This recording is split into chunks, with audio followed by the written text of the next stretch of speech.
to Into the Fringe. Well, Jarrett and Karla, welcome to Into the Fringe. This is the new podcast we created for the Border Patrol to tell the Border Patrol story. This is very new for us. There's a little bit of technical difficulties earlier, but we will make way and get it done. Obviously, with me in the room, you might be familiar with this gentleman. It's Chief of the Border Patrol. And I'm familiar with these two. How's it going, guys? I'm fans of these two agents. I'm excited to talk to them. Absolutely. Hadn't got a chance to catch up with you since we did the presentation of the award a while ago. So it's good to see you guys again. Good to see you as well, sir. Well, those of you who are listening or watching, these two individuals were part of a significant incident that happened down in the Yuma sector. There was a vehicle who, I would say, lost control or ran through the checkpoint and injured these two individuals. Before digging into that story, these two individuals were also awarded the Purple Cross for their injuries sustained while on duty. We wanted to dig into your guys' history being in the Border Patrol.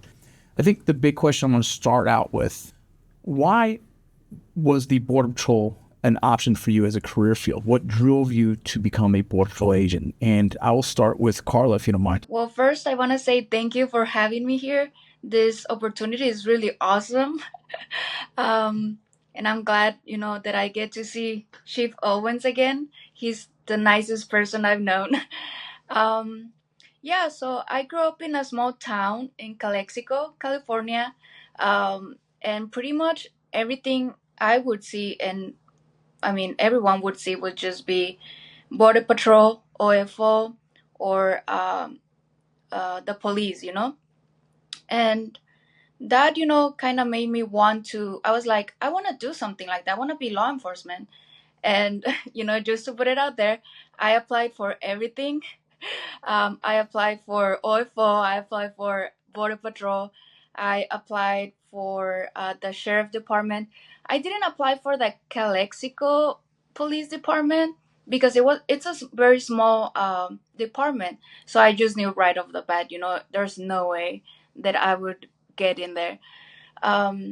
Anyways, I started off as a correctional officer, and then I jumped to the Border Patrol. But yeah, pretty much that inspired me to, I want to look like them. I would see them, it sounds so wrong, but I would see them, chasing people. It's a border town. And I would see them chasing people through the houses, through the streets.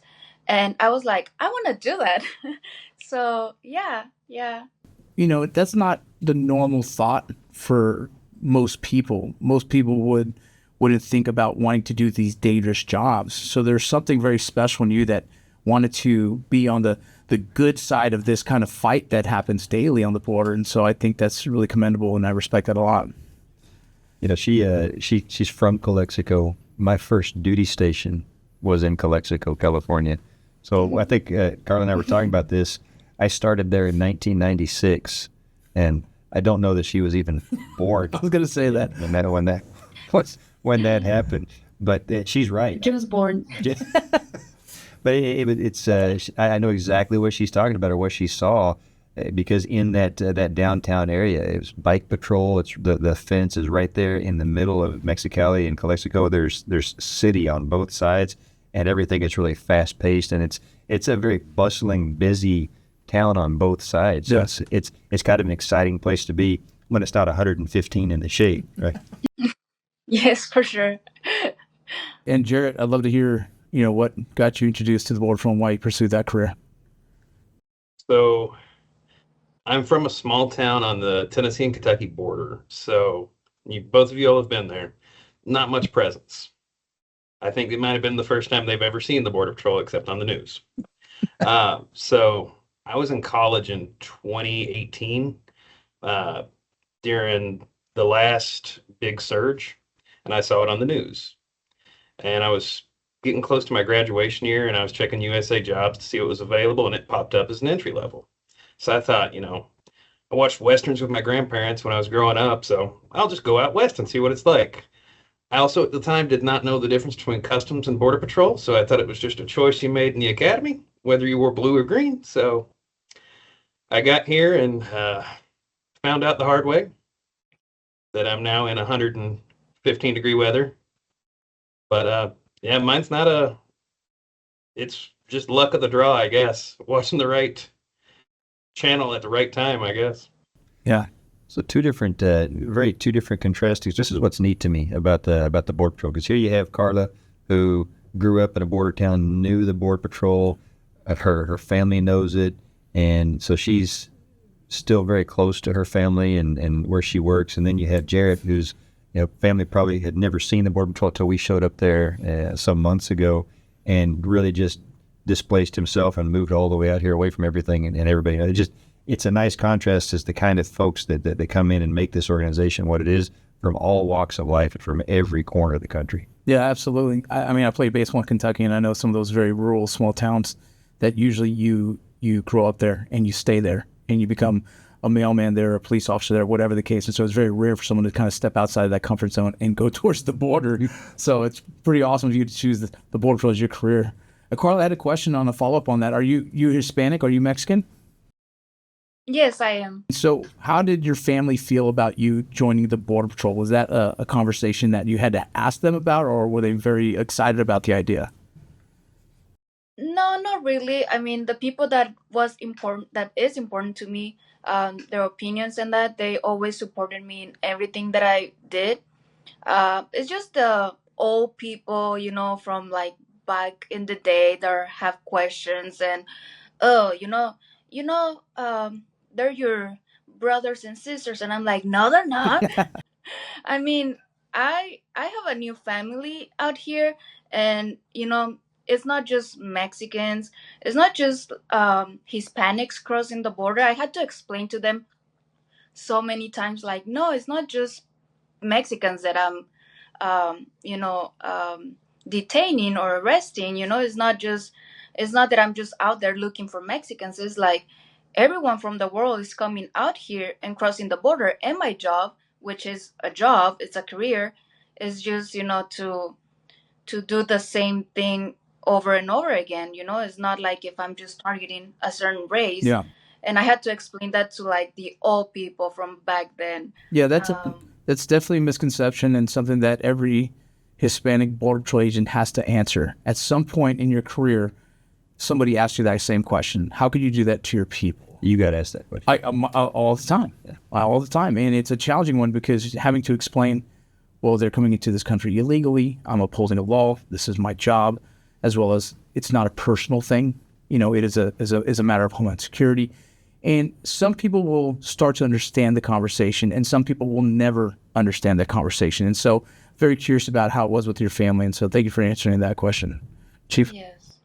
I come at it from a little different. I'm more like Jarrett, and so I guess when folks like us come into the job, and Jarrett, you can chime in too, but it's never about anything other than trying to keep the country safe. And so when we think about coming out and doing this job, and Karla, I'm sure you're the same way. We think of the people that are criminals, the predators, the narcotic smugglers, seizing the narcotics. When I think of the job that we do, those are the things that I think of, in addition to those people that are being exploited by these smugglers. And that's a lot of times those very migrants, those very same migrants that you guys get asked about. Well, we're the ones out there saving their lives. We're the ones out there keeping them out of harm's way. That's one of those things I don't think people really wrap their head around and understand fully. That's what it is. It's just the lack of understanding of what our careers, and this is why we're doing things like this, to hopefully help educate the people and also to show our own brothers and sisters that we're out here with a voice. For you guys, for your academy, how was it for you guys? And we'll start with Jarrett this time. How was the academy experience for you? Something that you've probably never had to go through. Yeah, so I'm not prior military. I'm not prior law enforcement or anything. I'm straight out of college into the Border Patrol. So it was a little bit of a shock. Also trying to wrap my accent around Spanish, not the easiest thing in the world. Going to Artesia, that is a very different experience than anything I ever thought I would be going to. I thought all deserts were going to be hot. That one gets very cold. Found that out the hard way. It snowed. Yeah.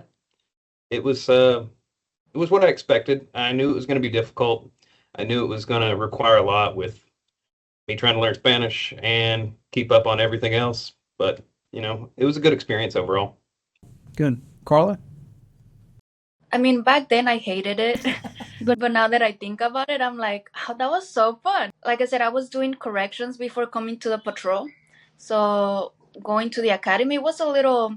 I was a little nervous because it's not the same thing, and it wasn't. It was like an eye opener. Like, whoa, what am I doing here? Like, why do I put myself in these positions? um, it was fun. It was hard. I wasn't the most athletic one. Actually, when I got to the academy, Chief Owens, you were just leaving, um, and and Chief Landrum came in, but you were just leaving. Um, but it was fun. I liked everything. I liked Spanish. It was super easy. Yeah, speak for yourself. And I like, because people would come to me like, can you help me with my scenario? Of course, uh, but if you help me in PT, it was like a good trade. But you bring it that's a great point. It's there's everybody's got strengths and weaknesses, and that's where you come together as a class. I got to ask this real quick. So, Karla, what was your class number? 1188. 1188. And Jarrett, what was yours? 1133. 33. Vince? Mine was 880. 880. I was 325. Now, believe it or not, there's going to be people listening to this podcast, the old patrol, that are going to be like, you're a young whippersnapper. Oh, yeah. Oh, yeah. But it's funny, nobody ever forgets their class number. Not at all. Not at all. Mm-mm. No, and that's usually the first question that I get asked.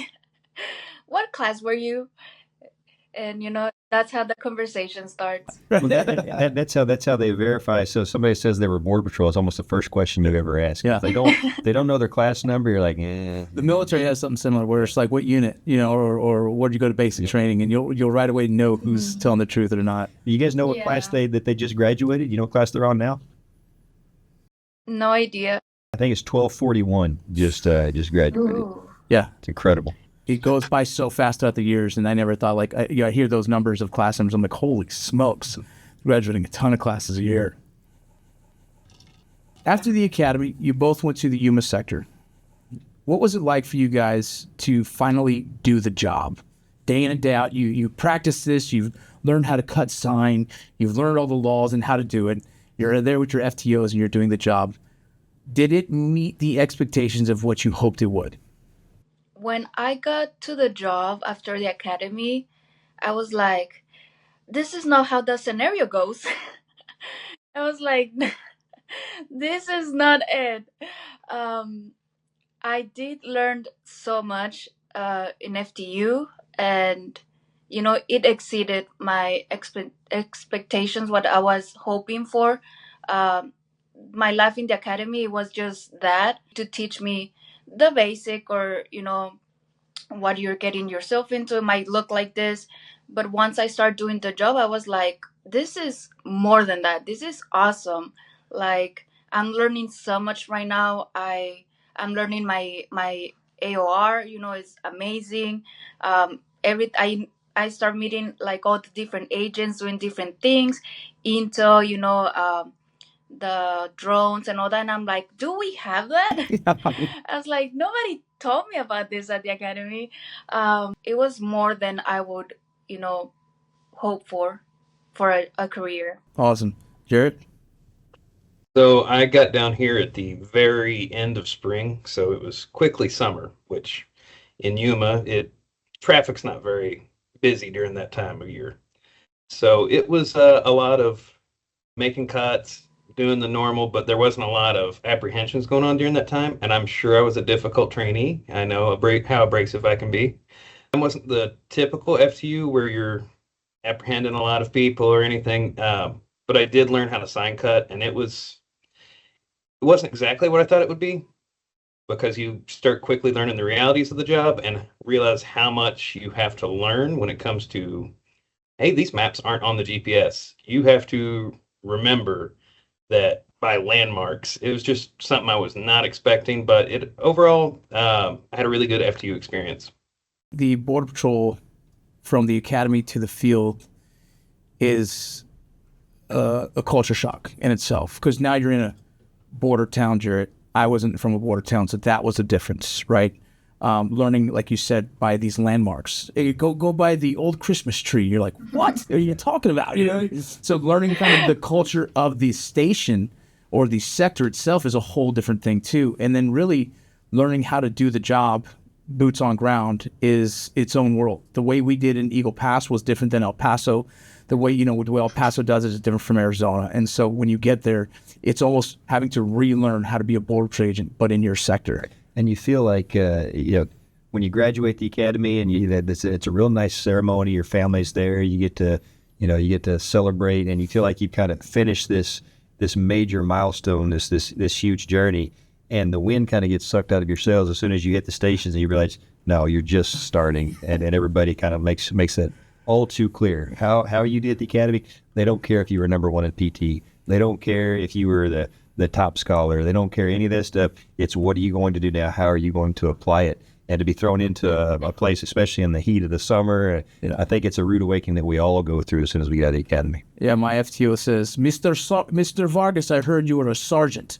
Well, I'm your sergeant now. And I was like, Yay, here we go.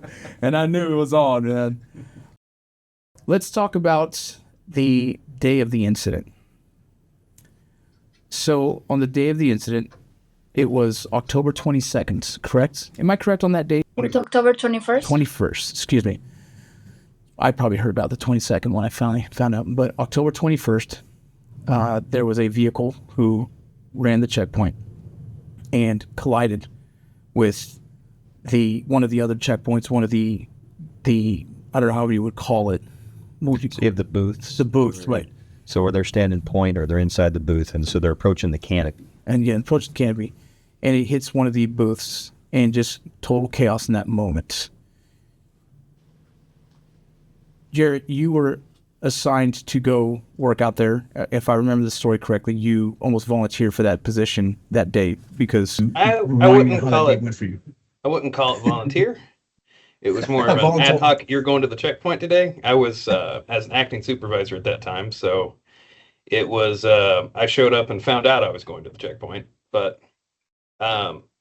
yeah, I was working the lane during. I think they had a vehicle in secondary, and you all probably know more about the situation than I do. I'm missing a little bit of those memories, but yeah, that's about all I've got from that. I don't have too much details on it. Okay. No, and Karla, go ahead. Yes. Karla, from that day, that morning, what do you remember right before the incident, when the incident happened? What can you recall?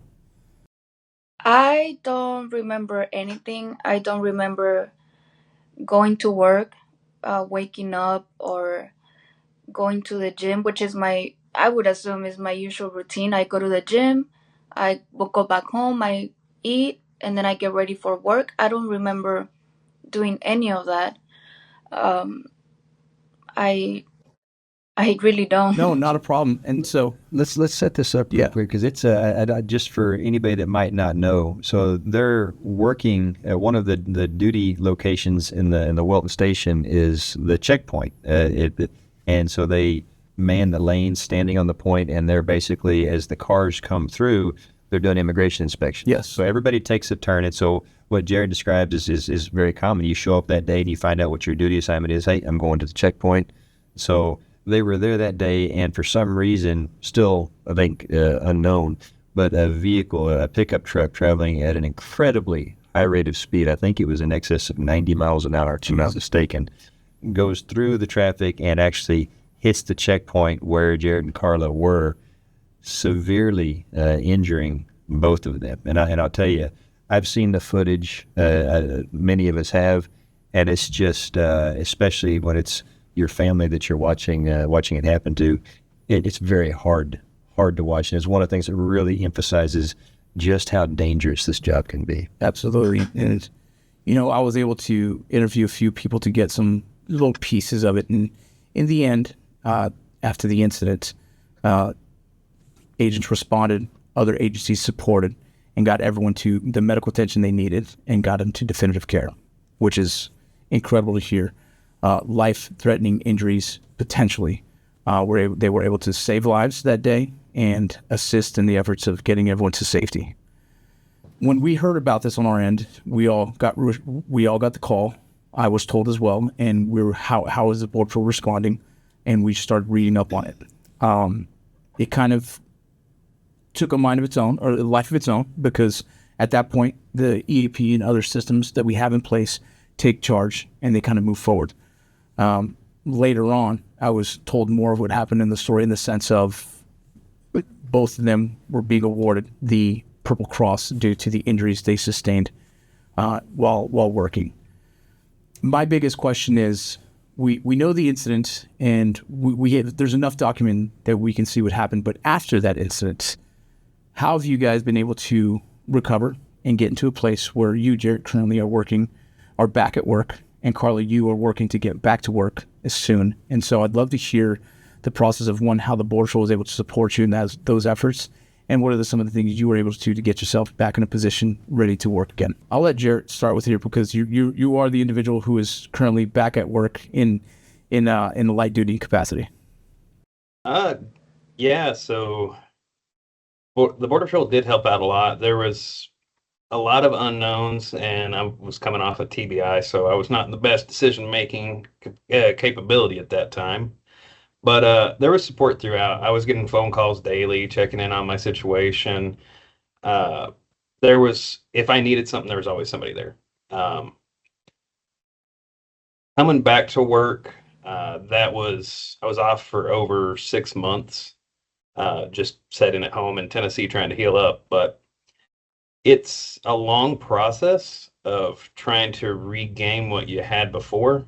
And I don't know if it's a very interesting trying to figure out what your capabilities are and trying to test that, not hurting yourself again.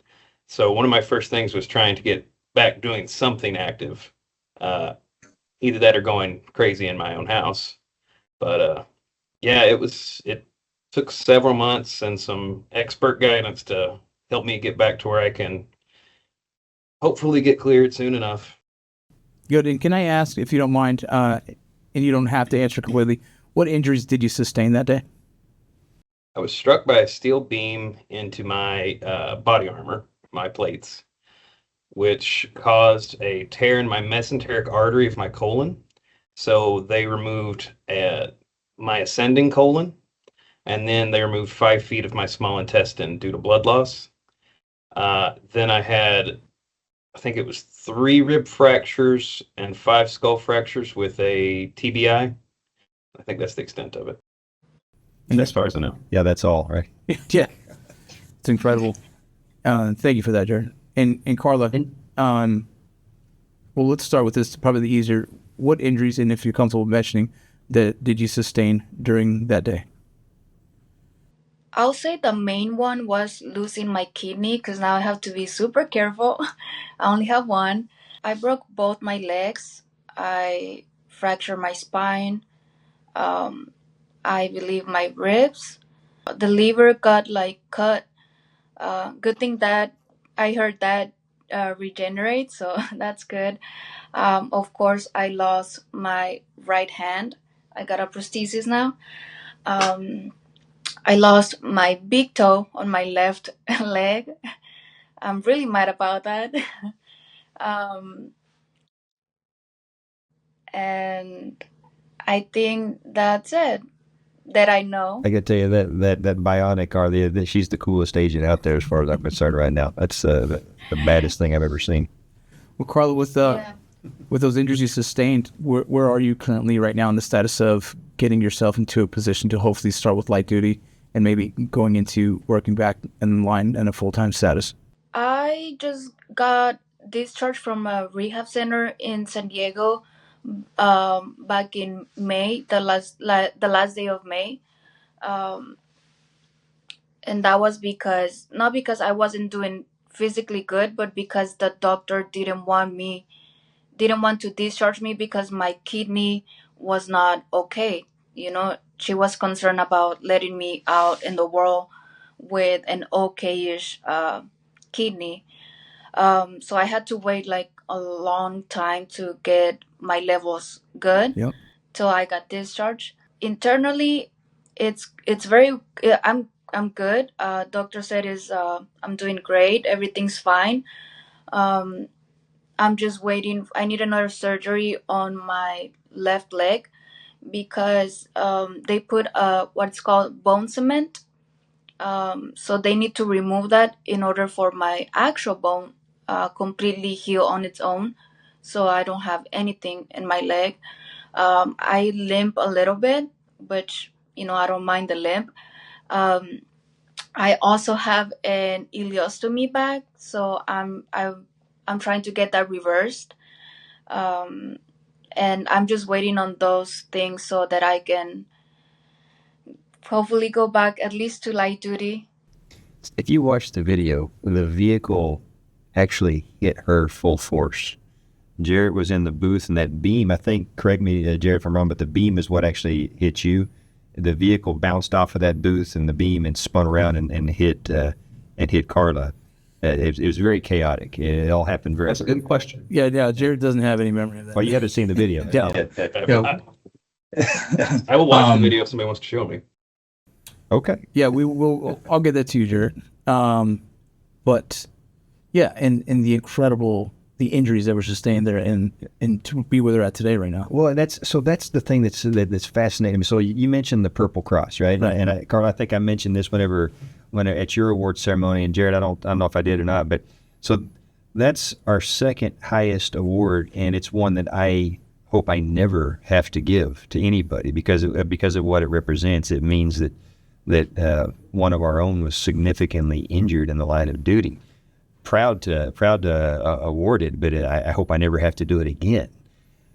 That aside, we can have all the resiliency efforts in the world out there, but it takes this strength of character, this determination, and this drive to survive something like that and actually build yourself back. Here's two individuals that could very easily have said, "I'm out, medically retire." So I got to ask so that everybody can hear it. What drives you to say, no, I want to get back in green. I want to be back on this job. I want to stick with it. What's motivating you to keep pushing forward the way that you have? It's amazing. Karla, please, if you want to start with that.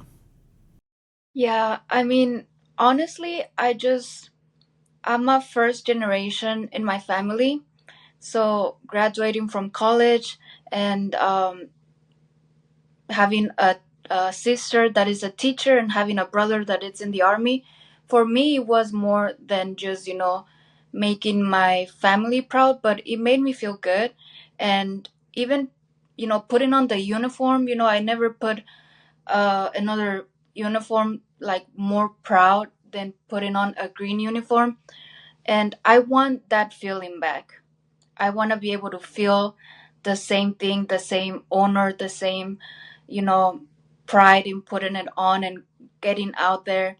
And on top of that, now I get to show people that, this was not the end of me. This is not going to define me. I'm going to adjust, I'm going to do things differently, but I'll be back there. You're going to see me wearing my greens again. I'm a canine agent, so my goal will be, go back and get my dog back, first of all. If that doesn't work, that's okay. There's a million things, I'm sure, out there in the patrol that I still can do and find the love, to feel the same love that I felt when I first put on the uniform. And I just want that feeling back. Love that. Jarrett? So, I come from a line of people getting injured as first responders. My dad's a retired firefighter from a medical injury on duty. So I saw his recovery and that type of environment and support coming from that. I like that, but I enjoy being involved in law enforcement. I don't know what else I would do. So I just could not let this event stop me from continuing in that career. As long as my body was willing to keep going, I planned on coming back.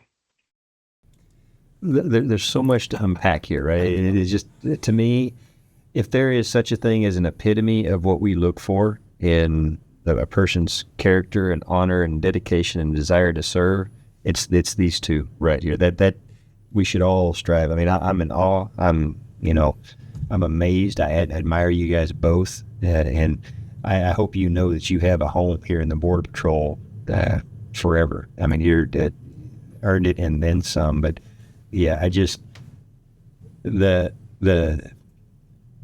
things that have driven you, it's a product of your upbringing and your morals and your values, and it's just an outstanding example of who it is that gets called to do these professions: first responders, law enforcement, military, you name it.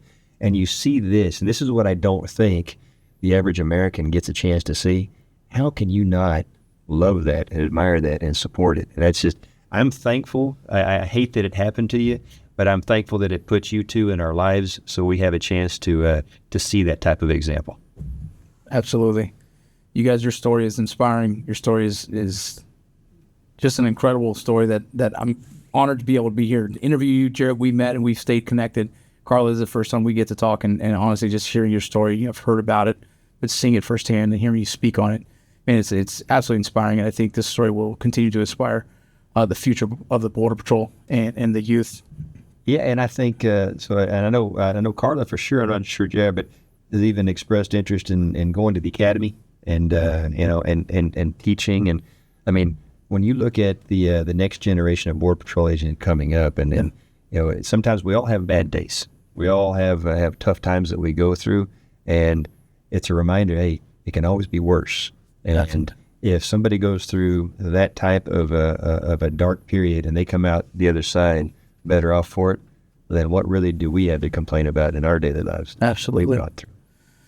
Well, you two, we've taken enough of your time. We really appreciate it. Thank you for joining us. Those of you who are listening, Border Patrol who are watching, don't forget you have your EAPs and your assistants and different resources for you available to you at all times. If you have questions about those resources, please reach out to us. We can connect you. If you're a veteran, there's a resource for you. There's a resource really for anything you guys might need for you and your family. So if there's anything or any questions you have, please ask us. Again, you two, we are honored to have you on the show today. Thank you so much for your time. And hopefully I get to meet you in person, Karla. Jarrett, I'll see you soon. Until then, Chief, any last words? No, I look forward to seeing you guys in person again soon. Keep us posted on your progress, okay? Take care. Thank you all. Thank you. Thank you so much. In 1924, the United States entrusted us with a mission bigger than we had ever encountered: safeguard the borders of this great nation. Over the last 100 years, as the country grew and the world evolved, so did we. We've safeguarded the American homeland, at and beyond our borders. With cutting-edge technology and tools, defending against threats once thought undetectable. We work tirelessly, night and day, from land, sky, and sea, to steadfastly enforce the laws and protect the people of the United States. And while much has changed over the past century, our commitment, determination, and mission has not, and it never will.